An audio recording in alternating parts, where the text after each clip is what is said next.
Hello friends. अभी कुछ videos मैंने बनाए कि आर्थराइटिस के पेशेंट्स में हम मोस्टली क्या क्या दवाइयाँ ले देते हैं जो कॉमनली आर्थराइटिस को ट्रीट करने में हेल्पफुल रहती हैं।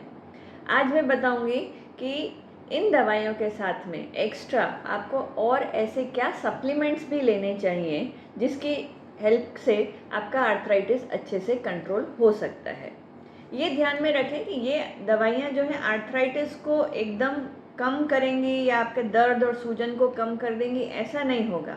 उसके लिए तो जो आर्थराइटिस की जो दवाइयाँ हैं वो ही हैं, बट ये आपको ओवरऑल थोड़ा बेनिफिट करेंगी। ऐसा बेनिफिट करेंगी कि जो मेन आर्थराइटिस की दवाइयाँ हैं उनका हम डोज कम कर पाएंगे। या कभी कभी जिन पेशेंट्स को आर्थराइटिस की दवाइयाँ लेने के बाद भी स्टेरॉइड्स, पेन किलर्स ये सब भी लेना पड़ता है, तो उनकी रिक्वायरमेंट को घटा सकता है। तो मेन ट्रीटमेंट का टारगेट यही है कि कम से कम दवाइयाँ हों, कम से कम साइड इफ़ेक्ट्स हों। तो इसमें सप्लीमेंट्स का बहुत अच्छा रोल रहता है और आज हम एक एक करके अलग अलग टाइप के सप्लीमेंट्स डिस्कस करें। तो सबसे पहला सप्लीमेंट आता है कैल्शियम और विटामिन डी, क्योंकि गठिया रोग जो है ये जॉइंट्स में होता है, ये तो सबको पता ही है। अभी जॉइंट्स जो हैं ये हड्डियों से बनते हैं, तो हड्डियां अगर आपकी मजबूत रहेंगी तो जॉइंट्स भी आपके मजबूत रहेंगे, ये तो क्लियर कट बात ही है। और हड्डियों को मजबूत रखने के लिए अपने को कैल्शियम और विटामिन डी ये दो चीज़ लेना है। तो that is very clear concept कि हर गठिया के पेशेंट में कैल्शियम और विटामिन डी का सप्लीमेंट लेना चाहिए। इसमें अब पॉइंट इज़ कि आपको डाइट के फॉर्म में लेना है या दवाई के फॉर्म में लेना है, वो चीज़ जानने वाली बात है। जैसे यंग लेडीज़ हैं, अगर जस्ट पोस्ट प्रेगनेंसी अगर आर्थराइटिस हो रहा है या बच्चा छोटा है, तो इनमें कई बार हम कहते हैं कि भाई आप शुरू में सप्लीमेंट्स ले लीजिए ताकि जल्दी जल्दी रिकवरी आ जाए आपको, और फिर अगर बने तो आप उसको डाइट से। अब डाइट में कैल्शियम के सोर्सेज क्या होते हैं वो मैंने एक वीडियो बनाया है कैल्शियम के सोर्सेज का, वो आप ज़रूर रेफ़र कर लीजिएगा कि वो डाइट से अगर आप कवर कर सकते हैं तो उसको कवर करने की कोशिश करना चाहिए। मीनोपॉज के बाद जो लेडीज़ को आर्थराइटिस होता है, या आर्थराइटिस तो था पहले से ही बट अब वो मीनोपॉज भी हो गया है उनको, ऐसे पेशेंट्स में कैल्शियम सप्लीमेंट्स शुरू कर देना चाहिए। क्योंकि उस समय क्या होता है कि एक नेचुरल फिनोमिना के हिसाब से भी हड्डियां जो है धीरे धीरे उम्र के हिसाब से कमज़ोर होने लगती हैं। फिर वो कैल्शियम जो हमको डाइट से मिलता है वो आपके बोन्स को मजबूत रखने के लिए सफिशिएंट नहीं रहता है, उसमें थोड़ी कुछ कमी रह जाती है। तो उससे बेटर है कि हम उसके बाद एक कैल्शियम की दवाई शुरू कर दें। कैल्शियम की हज़ारों दवाइयाँ मार्केट में अवेलेबल हैं। अभी आप कोई भी दवाई लें, अच्छे ब्रांड की लें, अच्छे मात्रा में लें, तो इट इज़ सफिशिएंट। कैल्शियम जब भी लेना हो, अगेन मैं ये चीज़ पहले भी बता चुकी हूँ, calcium is best taken at bed time with milk. रात को सोने के टाइम दूध के साथ मिले तो उसके बेस्ट रिजल्ट्स हमको मिलेंगे। और मोस्टली इसके अलावा जो सप्लीमेंट आता है विटामिन D3, तो कैल्शियम और विटामिन D3 जो है ना ये साथ में मिलके काम करते हैं। अकेला कैल्शियम भी कुछ काम नहीं करेगा और विटामिन D3 भी अकेला कुछ फ़ायदा नहीं करेगा। जब ये दोनों कॉम्बिनेशन में ही रहेंगे तभी हड्डियाँ मजबूत होंगी। विटामिन D3 का नेचुरल सोर्स होता है सनलाइट। अभी सनलाइट ऐसा है कि अपनी लाइफस्टाइल कुछ सालों से, कुछ समय से ऐसी हो गई कि धूप में निकलने का, बैठने का मौका ही नहीं लगता है। यहाँ से जाएंगे कार में बैठ जाएंगे, कार में बैठे शेड में जाके आप सीधे घर के अंदर पहुँच जाएंगे। तो बहुत घर से निकलना, इवन हाउसवाइफ्स का भी कई बार ऐसा होता है कि घर पे ही रहना होता है, धूप में निकलने का नहीं होता है। जेंट्स होते हैं जिनको डेफिनेटली धूप में निकलने का काम आता है, छोटे बच्चे होते हैं जो स्कूल जा रहे हैं उनको धूप में निकलने का काम आता है। बट जो मेन आर्थराइटिस जिसको है, जो लेडीज़ हैं ज़्यादा, उनको धूप में निकलने का काम ही नहीं होता। तो ध्यान करके, याद करके आपको आधा घंटा सुबह 10 बजे से पहले या शाम को 4 बजे के बाद आपको धूप में बैठना चाहिए। आपने देखा होगा पहले भी जब छोटे छोटे बच्चे होते हैं तो हम उनको धूप में लेके बैठते हैं कि भाई इसकी हड्डी मजबूत होगी। तो वही फिनोमिना जो है, वही जो चीज़ हम बच्चे के लिए करते हैं वो हमारे लिए भी लागू पड़ती है कि धूप में बैठने से हड्डियाँ मजबूत होती हैं। अब कई बार ऐसा होता है कि आजकल धूप भी तो इतनी ज़्यादा तेज़ है कि धूप में बैठने से स्किन जल जाएगी, इतनी ज़्यादा धूप है, 50-50 डिग्री टेम्परेचर चल रहे हैं अभी। तो हर बार धूप में बैठना भी लॉजिकल नहीं होता है। प्लस जो हम कपड़े पहने होते हैं उसके कारण भी जितना स्किन पे धूप का असर पड़ना चाहिए वो नहीं एब्जॉर्ब कर पाता है उस चीज़ को। तो सप्लीमेंट की बारी आ ही जाती है। तो बीच बीच में आपको विटामिन डी के सप्लीमेंट्स लेने ही पड़ते हैं। हालांकि आप कैल्शियम की अगर जो गोली ले रहे हैं तो उसमें नॉर्मली आजकल कॉम्बिनेशन में ही आता है, कैल्शियम और विटामिन D3 आता है। पर कई बार ऐसा होता है कि उसका लोडिंग डोज हमको देना पड़ता है। जैसे गोदाम भर के रख दिया ना तो वो चलेगा फिर 3-6 महीने तक के लिए। तो फिर साथ में डेली डोज आप थोड़ा भी खाते रहेंगे तो अपनी गाड़ी मस्त विटामिन डी के लिए जो क्वांटिटी हमको चाहिए वो चलती रहेगी। पर उसको अपने को चेक करवा के ही फिर आगे बढ़ना है, क्योंकि ज़्यादा विटामिन डी भी बॉडी के लिए अच्छा नहीं होता। वो टॉक्सिक लेवल पे अगर चला गया तो वो बोन्स को उल्टा नुकसान पहुंचा सकता है। तो ये कुछ चीज़ें हैं कैल्शियम और विटामिन D3 के बारे में। जो सप्लीमेंट तो अच्छा है, पर कब लेना है, किसको लेना है, कितने समय तक लेना है, ये आपके डॉक्टरी सलाह से ज़रूर इसको शुरू करें और उसको फॉलो करें।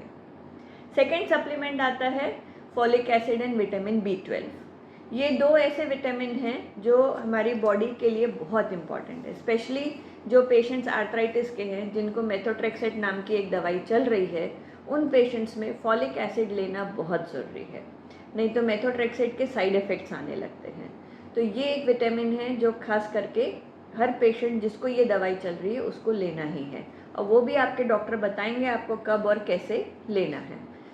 इसके अलावा जब फॉलिक एसिड ले रहे हैं तो साथ में विटामिन B12, ये जो है नसों के लिए चाहिए होता है, नसों की ताकत के लिए विटामिन B12 चाहिए।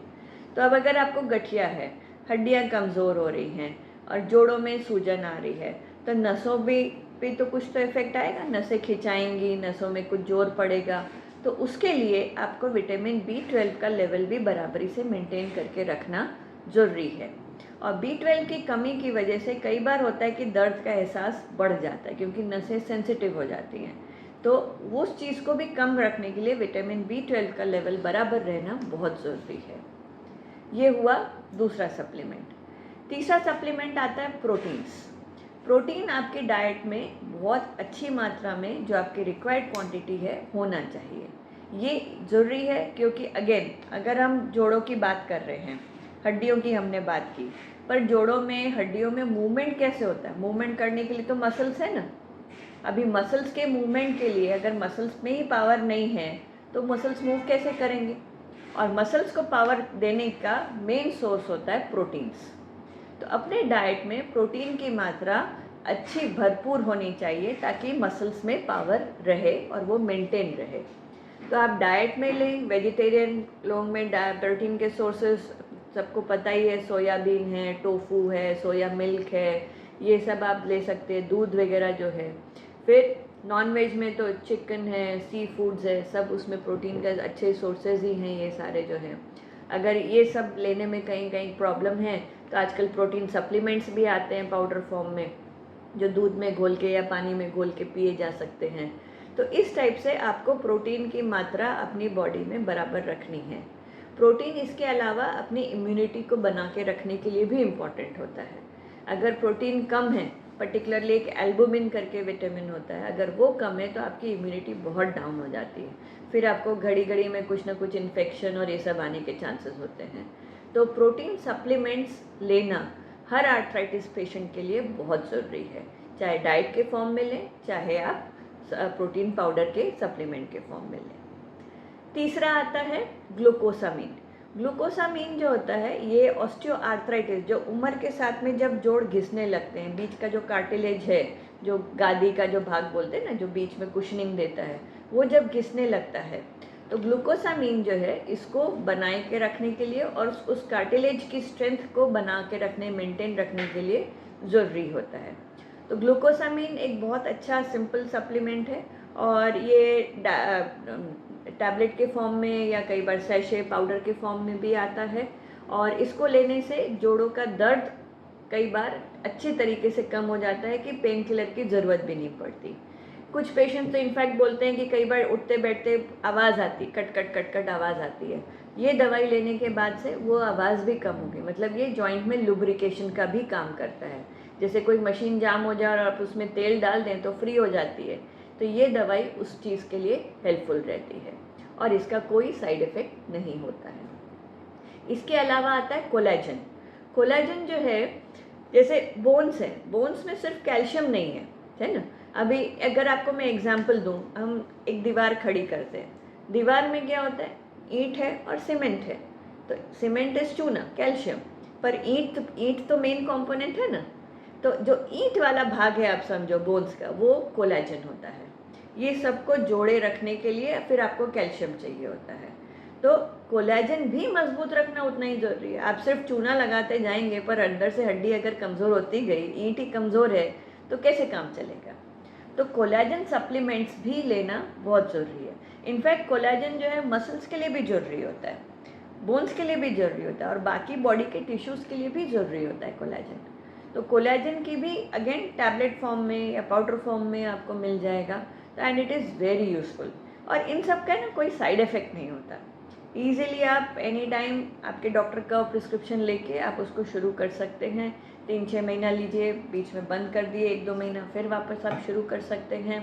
तो इस तरीके से इसको मैनेज किया जा सकता है।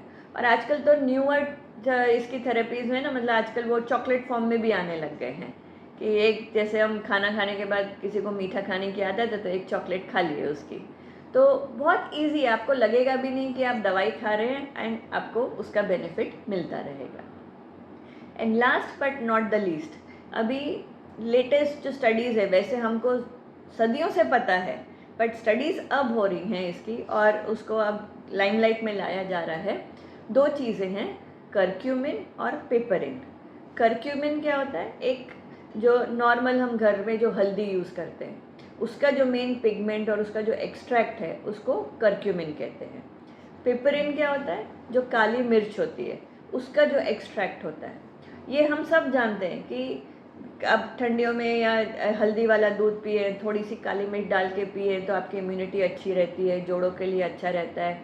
सालों से दादी नानी ये चीज़ हमको सिखाते आए हैं और उसको फॉलो करवाते आए हैं, बट अब स्टडीज़ के साथ में वो बाहर निकल के आ रहा है और अब इसके न्यूअर फॉर्म्स, न्यूअर उसके जो तरीके हैं कि भाई आप पूरी हल्दी ना खाएं, सिर्फ उसका एक्सट्रैक्ट ले लें, क्योंकि जिस लेवल पे हमको हल्दी का लेवल चाहिए तो उसके लिए आपको कितनी हल्दी खानी पड़ेगी, उतनी आप हल्दी खा नहीं पाएंगे, क्योंकि हम डाइट में डालते हैं, डेफिनेटली हर सब्जी में दाल में डलती है, बट जितना हमको चाहिए for the effect of arthritis के पेशेंट्स में जितना हमको चाहिए, तो उसका एक्सट्रैक्ट अगर हम ले लें, वो भी क्या टैबलेट फॉर्म में, चॉकलेट के फॉर्म में या उसको सैशे के फॉर्म में, तो हमको वो उतने उससे ज़्यादा बेनिफिट करेगी।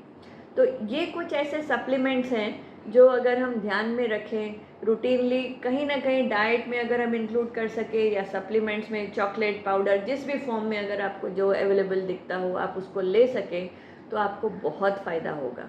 और जिनको आर्थराइटिस नहीं भी है, अगर वो लोग भी ये कुछ सप्लीमेंट्स लेते हुए ध्यान में रखते हैं, वंस दे रीच 40-50s में, तो उनके जॉइंट्स अच्छे बने रहेंगे। ये सप्लीमेंट्स ज़रूरी नहीं है कि जिनको आर्थराइटिस है वो ही लें, जिनको नहीं भी है वो लेंगे तो उनके जॉइंट्स अच्छे रहेंगे।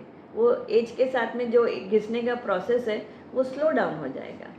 तो ये कुछ चीज़ें अगर हम ध्यान में रखेंगे, और ये ऐसा एक वीडियो है कि आपको ज़्यादा से ज़्यादा लोगों के साथ शेयर करना चाहिए, क्योंकि इससे नॉर्मल पब्लिक को भी बहुत फ़ायदा होगा। तो ये ध्यान में रखें और इस वीडियो को ज़्यादा से ज़्यादा लोगों के साथ शेयर करें। और इससे रिलेटेड भी अभी आप कुछ क्वेश्चंस हों तो आप ज़रूर मुझसे पूछिएगा, कमेंट सेक्शन में लिखिए और मैं उसको आंसर करने की कोशिश करूँगी। Thank you.